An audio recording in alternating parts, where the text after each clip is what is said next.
Tərəvəzlər yalnız çiy halda faydalıdır.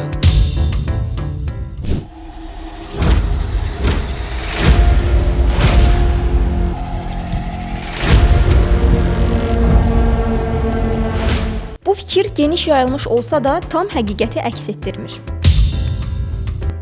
Əhali arasında tez-tez müzakirə olunan məsələlərdən biri tərəvəzlərin çiy yoxsa bişmiş halda istehlakının daha faydalı olması ilə bağlıdır.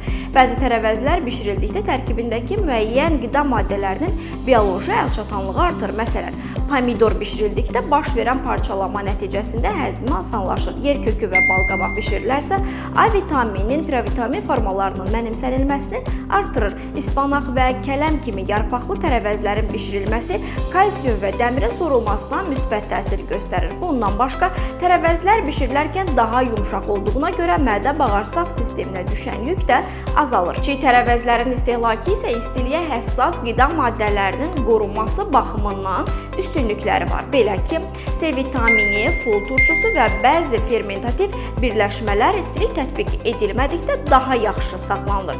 Bişirmə zamanı əlavə yağ və istilik emalı məhsulun qida dəyərini aşağı sala bilər. Nəticə etibarilə sağlam qidalanma baxımından ən optimal yanaşma tərəvəzlərin həm çiy, həm də bişmiş formada gündəlik rasiona daxil edilməsidir. Əsas məqsəd tərəvəzlərin növünü, fərdi həzm xüsusiyyətlərini və uyğun bişirmə üsullarını nəzərə alaraq qida maddələrinin mənimsənilməsini maksimum səviyyədə təmin etməkdir.